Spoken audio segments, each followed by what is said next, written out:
Olá pessoal, sejam todos bem-vindos a mais um vídeo da que fala Yuri Miala. Neste vídeo eu vou falar sobre a equação de Pell. Por que a equação de Pell? Eu estou a fazer este vídeo em função do concurso BMR, que é Batalha dos Matemáticos Rijos. É um concurso de matemática criado por mim, que é de todos os amantes de matemática, é um concurso que é de todos nós.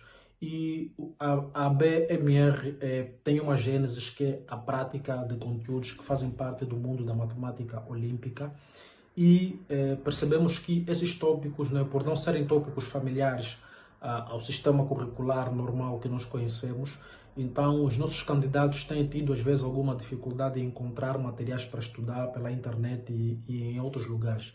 Então passaremos a fazer algumas aulas de apoio em função dos tópicos que nós estamos a praticar, não é? Que estamos já na terceira fase da terceira temporada, para poder dar alguma luz e não só para os concorrentes, mas também para aqueles que gostam de matemática, para poderem tirar algum proveito. Na verdade, isso vai agregar mais valor à própria competição em si. E também, antes de falar deste tema, eu queria expressar o meu profundo sentimento de gratidão a todos aqueles que têm dado o seu apoio para que esse concurso se mantenha em pé até o momento, os nossos patrocinadores atuais, a Academia DroneSeek, e os nossos patrocinadores passados, a Academia Topogis, a Academia Turma Fênix, e todos que, direita ou indiretamente, fazem com que esse projeto torne-se cada vez mais existente e presente na vida de todos aqueles que gostam de matemática, o nosso profundo sentimento de gratidão. Então, aqui hoje vamos falar sobre a equação de Pell. É uma equação histórica, é uma equação colossal, que tem gerado muitos debates em volta do mundo da matemática olímpica. Uns dizem que o nome não é equação de Pell, pronto, foi um erro do matemático Euler, um erro de tradução dos manuscritos passados, não é? Dizem que não é equação de Pell, a equação pode talvez pertencer a Fermat, porque Fermat foi o matemático que se dedicou a mostrar as soluções dessas equações, e muitos outros matemáticos que apontam que essa equação não é equação de Pell. Pell também deu o seu contributo, mas pronto, não é? E assim o nome ficou, todos conhecem como equação de Pell. Então, o que é a equação de Pell? A equação de Pell é uma equação que tem esta forma, não é? Tal como outras equações normais, tal como a equação cúbica, a equação quadrática, tem uma forma padrão que elas se apresentam. A equação de Pell também tem uma forma padrão que ela pode ser apresentada. Ela faz parte do grupo das equações diofantinas, não é? Mas só que aqui nós temos as variáveis, as incógnitas ao quadrado. Então, toda a equação de Pell terá sempre esta forma: x² menos dy² igual a 1, tá? Onde, não é, x e y são inteiros positivos, d é um número natural e o d não tem uma raiz exata. Ou seja, o d não é um quadrado perfeito, tá claro?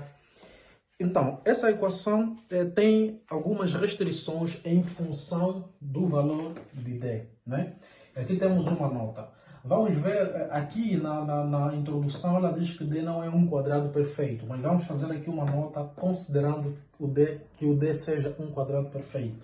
Então, se d for um quadrado perfeito, o número a quadrado, não é? X² menos a quadrado y² igual a 1, a gente aqui pode fatorizar esta expressão, não é? Em diferença de quadrado, podemos transformar ela em produto. Então, se o x e o y são números inteiros e o a é também um número, pronto, é natural, é inteiro, então aqui nós temos o quê? Nós temos um produto de dois números inteiros. Ele diz que o produto desses dois inteiros é 1. E vamos começar a prever a solução dessa equação a partir daqui. Quando é que o produto de dois inteiros é 1? O produto de dois inteiros é 1 quando os dois inteiros são 1 ou os dois são menos 1. Não é? Então, vamos considerar que esses dois fatores são iguais a mais 1 ou menos 1, não é? A 1 ou menos 1. Então, para que essa igualdade seja possível, o y aqui deve ser 0, tá? O y deve ser 0 e o x pode ser 1 ou menos 1, para que essa igualdade se verifique. Então, de modo geral, se o d for um quadrado perfeito, nós teremos essas três soluções, tá? Considerando valores positivos e valores negativos. Nós teremos x igual a mais ou menos 1 e y igual a 0. Então, se d for um quadrado perfeito, é muito fácil achar a solução. Podemos achar uma solução facilmente. Agora, vamos supor que o d não é um quadrado perfeito. tá? Se o D não for um quadrado perfeito, a gente pode dizer que D é livre de quadrado perfeito, podemos assim dizer, ou livre de quadrado. Então, se D for livre de quadrado, podemos fatorizar a equação também. Como é que a gente vai fatorizar essa equação? Então, x quadrado menos dy igual a 1. Quando nós queremos fatorizar um número que não é um quadrado perfeito, por exemplo, um número b, a gente pode fazer o seguinte, não é? Vamos colocá-lo a raiz quadrada e vamos elevar ao quadrado. Então, a gente fez isso aqui, que automaticamente temos uma diferença de quadrado, porque esses dois elementos, os dois estão ao quadrado. Então, desfazendo essa diferença de quadrado, a gente terá isso, tá? Igual a 1. Então, estando aqui, o que é que podemos admitir como solução? O que nos interessa, primeiro, na equação de Pell, são soluções positivas. Aqui nós consideramos solução negativa porque fizemos um caso excepcional, tá? Uma exceção, mas a equação de Pell, o nosso principal problema é encontrar as soluções positivas. Então, para este caso, quais são as soluções que nós podemos tomar? Y, aqui neste caso, deve ser 0, não é? Se y for 0, anula esta toda a parte. E o x aqui deve ser igual a 1, tá? Só nos interessam as soluções positivas. Então, se x for 1, então 1 será igual a 1. Então, nós teremos aqui, em toda a equação de Pell, em que o D não é um quadrado perfeito, podemos ter como solução mínima x igual a 1 e y igual a 0, tá? Esta é a solução mínima para toda a equação de Pell que cumpre com esta condição de D ser um número livre de quadrado perfeito. Agora, vamos começar a abordar as soluções da equação de Pell. Tá? Vamos começar a ver os pontos importantes para podermos determinar a solução de uma equação de Pell. E temos aqui um teorema que vamos nos limitar em demonstrar, apenas vamos tratá-lo de forma teórica. O teorema diz, se D é livre de quadrado, então a equação x² menos dy igual a 1 possui infinitas soluções. Então, sempre que o D não for um quadrado perfeito, a equação de Pell terá infinitas soluções. E terá sempre como solução mínima 1 e 0, tá? Mas este facto garante que a equação de Pell terá infinitas soluções. Nesse caso, infinitas soluções positivas x, y, tá? Se o D for livre de quadrado, a equação de Pell terá infinitas soluções positivas da forma x, y. E existe também uma solução x1, y1, que é chamada solução fundamental. Então, se existem infinitas soluções positivas, a partir da equação da solução fundamental que vamos acabar por obter todas as infinitas soluções, tá? Então, a solução fundamental, x1, y é a solução fundamental, tal que toda a solução desta equação tem a seguinte forma, xn, yn, onde xn mais yn raiz de d será igual à soma das soluções fundamentais, incluindo a raiz de d elevado a n. Então, a partir daqui, quando este n vai variando, a gente vai ter a primeira solução, a segunda solução, até a solução de ordem n. E, pessoal, eu vou fazer aqui um reparo muito importante, né?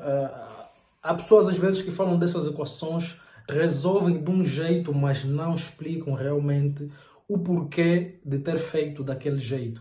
Então eu vou aqui te explicar um ponto muito fundamental, que é muito importante para a gente dar o primeiro passo na resolução de uma equação de Pell. Esta fatorização que é feita aqui nos revela um grande segredo para a gente resolver uma equação de Pell.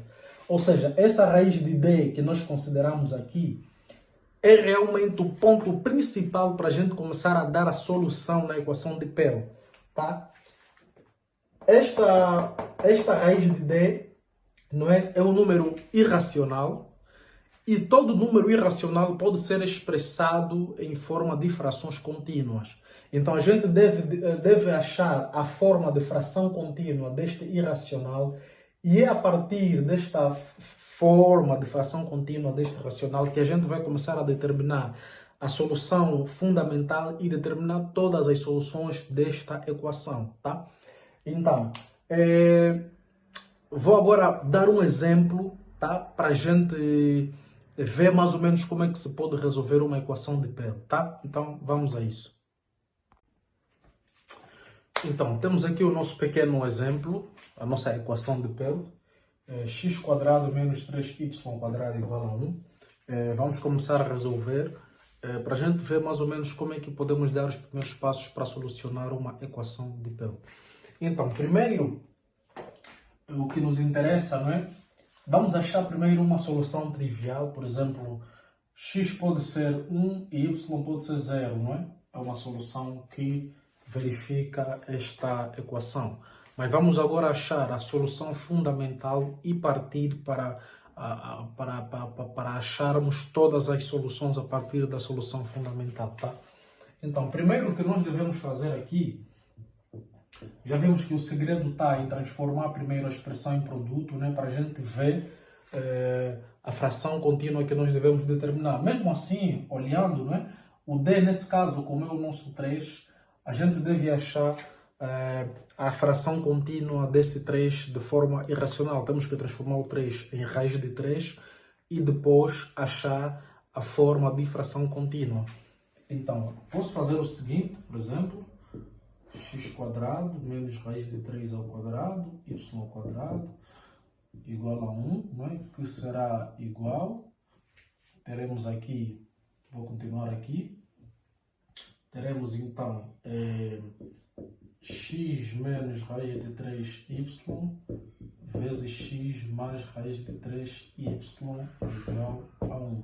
O que nos interessa aqui é este elemento, a raiz de 3, tá? Então, se nós pegarmos na raiz de 3 e expressar ele em forma de frações contínuas, né?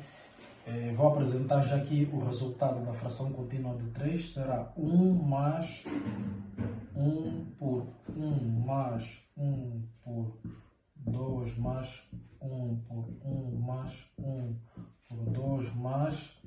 Isto repete-se de forma periódica, não é? Porque a raiz de 3, a forma de fração contínua de raiz de 3, ela tem um período, ela começa a se repetir periodicamente a partir daqui. 1, 2, 1, 2, 1, 1, 2. São os números que vão se repetindo ao longo do desenvolvimento da fração contínua da raiz de 3. Então, e a gente pode escrever também essa fração contínua da seguinte forma: raiz de 3 é igual a 1, 2, né? E colocar aqui uma barra nos números que se repetem, nesse caso no período, tá? Que são os números que vão se repetindo.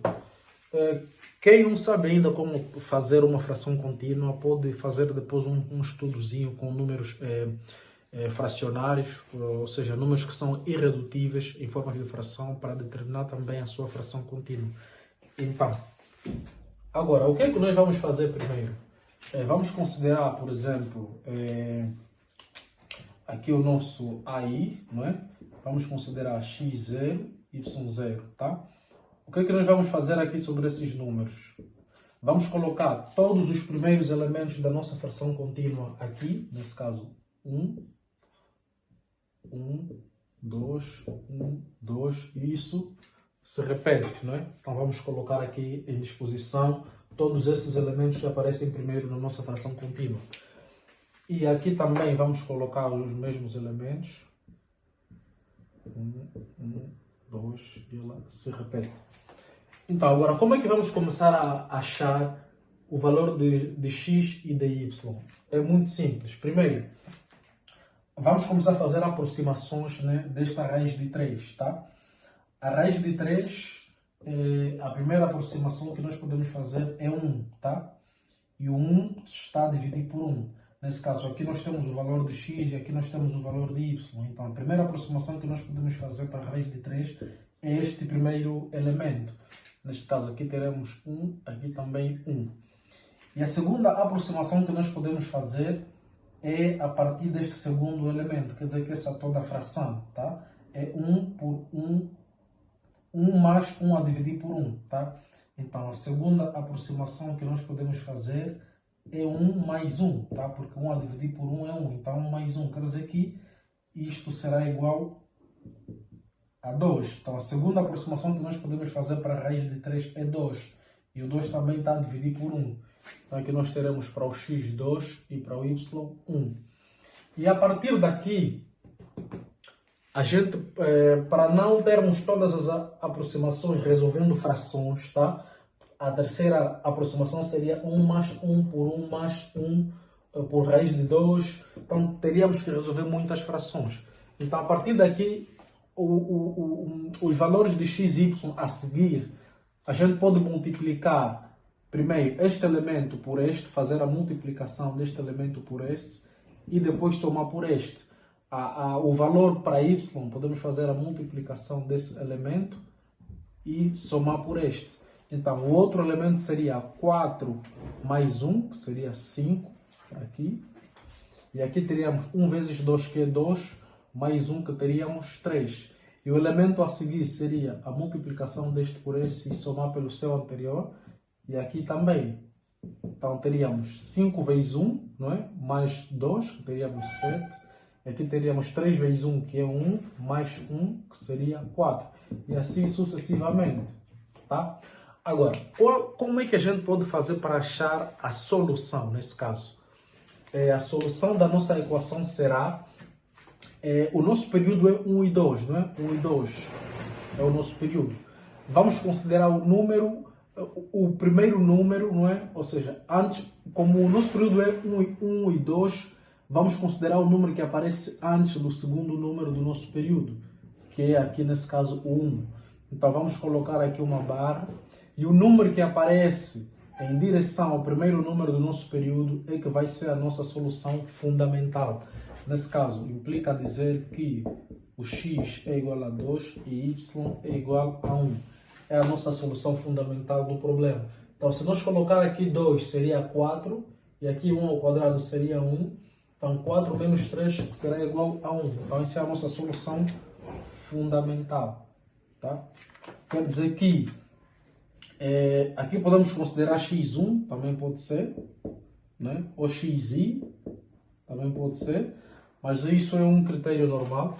Então quer dizer que a gente tem x1 mais y1 raiz de d, que será igual a 2 mais 3, aliás, mais 1, não é? Raiz de 3. Essa é a nossa solução fundamental, onde o x é 2 e y aqui é 1. Então, a partir da nossa solução fundamental, nós podemos obter, não é? Nós vimos que xn mais yn raiz de d é igual a x1 mais y1 raiz de d elevado a n. Então, quando x for 1 e y for 1, nós teremos 2 mais raiz de 3, que é a primeira solução, que é a solução fundamental. Então, a partir daqui, a gente pode começar a obter todas as outras soluções. A segunda solução será 2, não é? Mais raiz de 3 elevado a 2. Vamos alterar aqui o valor de n. Aí a gente terá a segunda solução, que será 4, não é? É só desenvolver isto. 4 mais 4, não é? Primeiro ao quadrado, o dobro do primeiro pelo segundo, mais o quadrado do segundo. Isso será 7 mais 4 raiz de 3. Nesse caso aqui, o x é 7, o y é 4, é uma das soluções. Se nós colocarmos aqui, vai verificar. Então, a partir desta expressão, quando vai alterar o valor de n, a gente vai ter todas as outras soluções. Então, aqui depois, quando o n for muito grande, podes usar depois o binômio de Newton para determinar o x e y. Então, é mais ou menos isso, tá? A equação de Pell, nós podemos resolver aplicando este critério, tá? Então, isto pode funcionar para todas as equações de Pell simples e a gente vai determinar as suas soluções sempre de forma normal. Mas nem todas as equações de Pell são tão simples, mas este algoritmo te permite resolver todo tipo de equação de Pell nesta forma, tá? Então, este foi mais um vídeo, espero que seja proveitoso para ti. Então, estamos juntos. Um forte abraço.